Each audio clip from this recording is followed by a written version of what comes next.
Chinmay mission आयोजित स्वित्झर्लंडमधील 3 August रोजी झुरिच लेक येथे 37वी जागतिक जलतरण स्पर्धा पार पडली। या स्पर्धेमध्ये 26 निमंत्रित देशातील जलतरणपटू सहभागी झाले होते। यामध्ये ठाणेकर जलतरणपटू मानव राजेश मोरे यांनी भारताचे प्रतिनिधित्व केलं होतं। ही स्पर्धा 3 ऑगस्ट 2025 रोजी सायंकाळी 7 वाजता रॅपल्सविल येथून सुरू करण्यात आली होती। सकाळी वातावरण 11 डिग्री होते, तसेच पाण्याचं तापमान त्याहूनही कमी होतं। त्याबरोबरच पाऊस आणि विरुद्ध बाजूने येणारा वारा या सर्व गोष्टींवरती मात करून मानवने 26 किलोमीटरचे अंतर 7 तास आणि 38 मिनिटांमध्ये पूर्ण करून तृतीय क्रमांक पटकावून ठाण्यासह भारताच्या शिरपेचात मानाचा तुरा रोवला आहे। स्वित्झर्लंडमध्ये होणाऱ्या या स्पर्धेसाठीचे निकष फार कठीण होते। या स्पर्धेत निवड झालेले जलतरणपटू सहभागी होऊ शकतात।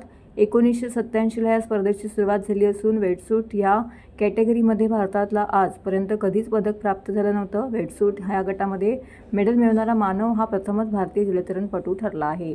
मानव हा ठाण्यातील महानगरपालिकेच्या कैलासवासी मारुतराव शिंदे तरण तलाव येथील स्टारफिश स्पोर्ट्स फाउंडेशनमध्ये दररोज रात्री 9 ते 11चा सराव प्रशिक्षक कैलाश आखाडे यांच्या मार्गदर्शनाखाली करत होता।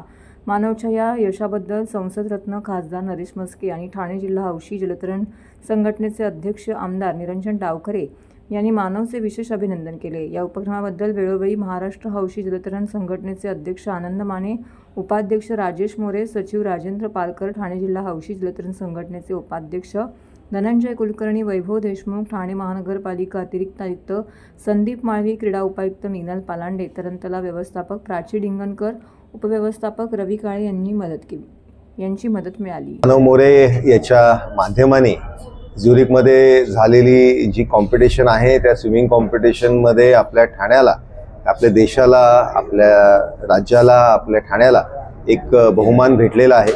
याच्या अगोदरही मानव मोरे असतील, त्यांच्याबरोबर आपले बाकीचे 2 स्विमर होते।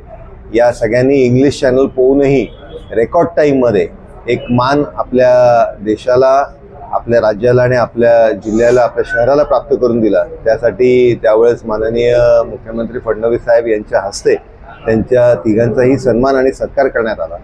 मी खरंच याच्यामध्ये मानव मोरे आणि कैलास आखाडे सर आणि सर्व त्यांच्या सहकाऱ्यांचं मनापासून अभिनंदन करतो, कारण वारंवार ठाण्यासाठी स्विमिंग या क्षेत्रामध्ये एक मोठं मान हे आणत आहेत। त्याचबरोबर आमच्या सगळ्यांची लोकप्रतिनिधी म्हणून जबाबदारीही वाढते की यांना या सगळ्या गोष्टींची सुविधा ट्रेनिंगसाठी ज्या उपलब्ध झाल्या पाहिजेत ते पुढच्या काळामध्ये उपलब्ध होतील असं आश्वासित त्यांना मी केलेलं आहे। तरण तलावची जी मॅनेजमेंट आहे, या इकडे जे अधिकारी आहेत ते निश्चितपणे पूर्ण सहकार्य करतात। त्यांचा या सगळ्या गोष्टींमध्ये फार चांगला सहभाग असतो। या सगळ्या जे स्विमर्स आहेत यांना प्रोत्साहन देण्यासाठी आमचे सगळे अधिकारी वर्ग हे निश्चितपणे या सगळ्या गोष्टींमध्ये हिरिरीने भाग घेत असतात। पण ज्या इन्फ्रास्ट्रक्चरल फॅसिलिटीज आहेत त्या महानगरपालिकेकडनं उपलब्ध झाल्या पाहिजेत याची मागणी आम्ही आयुक्तांकडे करणार आहोत।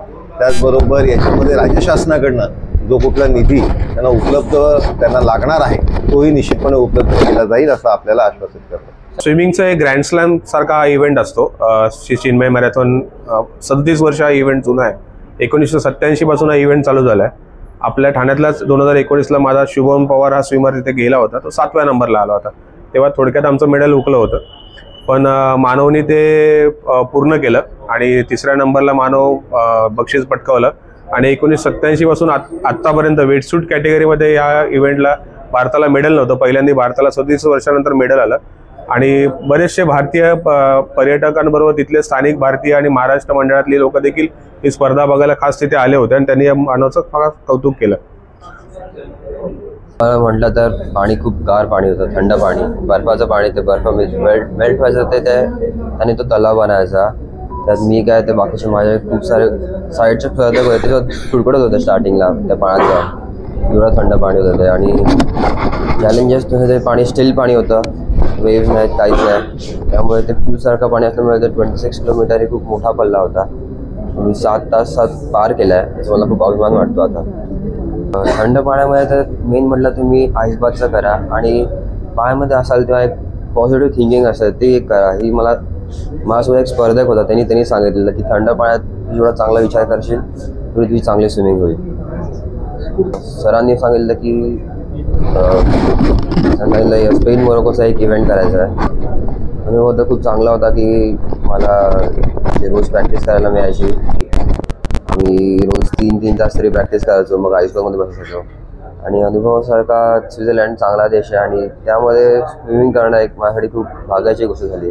त्रास तेवढा झाला नाही, पण एक टाईम असतो ना की स्विमिंग करता करता हात वगैरे दुखायला लागतात, ते फक्त थोडं एंडला जाणवतं.